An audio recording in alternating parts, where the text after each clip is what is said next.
Non veg செய்யாத டைமில் நீங்கள் இதை போல் இந்த சைட் டிஷ் வச்சு சாப்பிட்டீங்கன்னா ரொம்பவே நல்லாயிருக்கும். இந்த சைட் டிஷ் வந்து எல்லாத்துக்குமே மேட்ச் ஆகும். அதே போல் சப்பாத்திக்கு ரொம்பவே சூப்பராக இருக்கும்.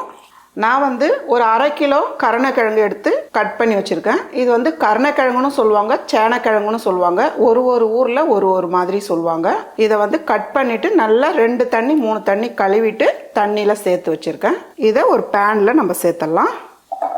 கட் பண்ணிவிட்டு தண்ணியில் சேர்த்து வச்சிங்கன்னா கருணக்கிழங்கு வந்து கருப்பாகாமல் இருக்கும், வெள்ளை கலர் அப்படியே இருக்கும். இது கூடவே ஒரு குட்டி நெல்லிக்காய் சைஸ் புளி எடுத்து தண்ணியாக கரைச்சி வச்சுருக்கேன். இதை சேர்த்துடலாம். ஒரு 1/4 டீஸ்பூன் அளவுக்கு மஞ்சத்தூள் சேர்த்துடலாம். கூடவே உப்பு கொஞ்சமாக சேர்த்துடலாம். இதெல்லாம் சேர்த்து நல்லா கலந்து விட்டுருங்க.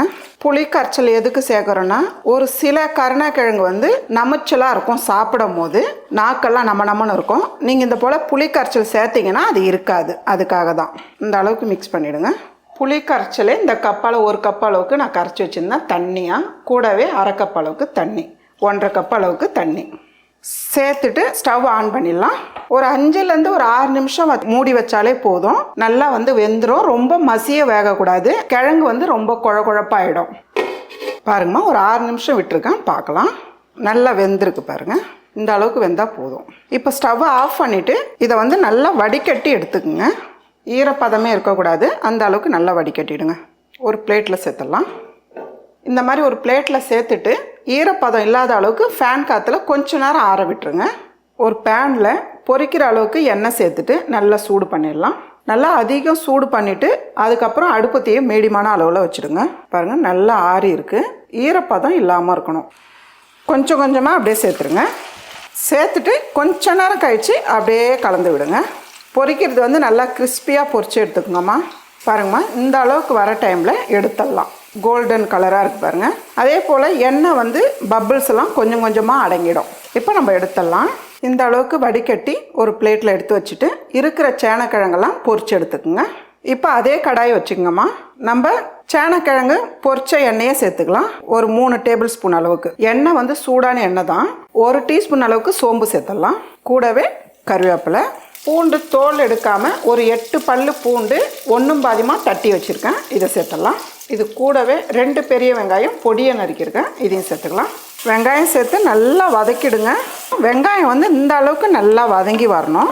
மீடியமான சைஸு 3 தக்காளி பொடியை நறுக்கியிருக்கேன். இதை சேர்த்துக்கலாம். தக்காளி சேர்த்து நல்லா மசிய வதக்கிடுங்க. கூடவே கொஞ்சமாக முந்திரி, அதாவது உங்களுக்கு தேவைப்பட்டால் சேர்த்துக்குங்க, இல்லைனா விட்டுடலாம். இது நம்மளோட விருப்பம்தான். இதெல்லாம் சேர்த்து நல்லா வதக்கிடுங்க. வெங்காயம் தக்காளி இந்த அளவுக்கு நல்லா வதங்கி வர டைமில் கூடவே 3 பச்சை மிளகா 2 கீறி வச்சுருக்கேன். இதை சேர்த்துடலாம். இதையும் சேர்த்து லைட்டாக வதக்கிடுங்க. இந்த டைமில் மசாலா சேர்த்துக்கலாம். அடுப்பு தீயை கம்மி பண்ணி வச்சுக்கோங்க. 1 டேபிள் ஸ்பூன் மிளகாய்த்தூள், 1 டேபிள் ஸ்பூன் மல்லித்தூள் சேர்த்துக்கலாம். 1 டீஸ்பூன் கரம் மசாலா, இதெல்லாம் சேர்த்து நல்லா பரட்டி விட்டுருங்க. இது கூடவே 1/2 டீஸ்பூன் அளவுக்கு நெய் சேர்த்துடலாம். நெய் வந்து உங்களுக்கு விருப்பப்பட்டால் சேர்த்துக்குங்க, இல்லைன்னா விட்டுருங்க. சேர்த்துட்டு நல்லா கலந்து விட்டுருங்க. தண்ணி வந்து கொஞ்சமாக அப்படியே தெளித்து விட்டுருங்க. தண்ணி சேர்த்து நல்லா மிக்ஸ் பண்ணிவிடுங்க. தேவையான அளவு உப்பு, கூடவே ஒரு 3 சிட்டிக்கு அளவு பெருங்காயம் சேர்த்துடலாம். தண்ணி பெருங்காயம் இதெல்லாம் சேர்த்துட்டு ஒரு 2 நிமிஷத்துக்கு அப்படியே மூடி வைங்க. அடுப்பு தீ ஃபுல்லாக வைக்காதீங்க, குறைச்சி வைங்க. பாருங்கம்மா, ஒரு 2 நிமிஷம் விட்டுருக்கோம், பார்க்கலாம்.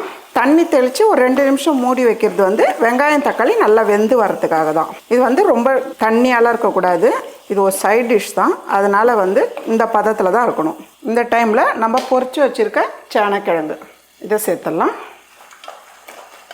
சேனக்கிழங்கு சேர்த்து நல்லா கலந்து விடுங்க. இந்த அளவுக்கு நல்லா கலந்து விட்டுட்டு இது கூடவே 1 டீஸ்பூன் அளவுக்கு பெப்பர் இந்த டைமில் சேர்த்துக்குங்க. 1/4 டீஸ்பூன் அளவுக்கு ஜீரகத்தூள், கூடவே கொஞ்சமாக கஸ்தூரி மெத்தி. இது தேவைப்பட்டால் சேர்த்துக்குங்க, இல்லைனா விட்டுடுங்க. வீட்டில் இருந்தால் சேர்த்துக்குங்க. இதெல்லாம் சேர்த்து நல்லா கலந்து விட்டுருங்க.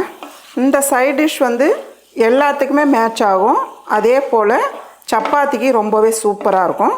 கருணக்கிழங்கு இருந்தாலே போதும், இதை போல் ஒரு சைட் டிஷ் பண்ணலாம், ரொம்பவே நல்லாயிருக்கும். கொஞ்ச நேரம் அப்படியே இருக்கட்டும். கலந்து விட்டுட்டு கடைசியாக பொடியாக நறுக்குன கொத்தமல்லி. அவ்வளோதாம்மா, நல்ல ஒரு டேஸ்டான கல்யாண வீட்டு ஸ்டைலில் கருணக்கிழங்கு வறுவல் ரெடி.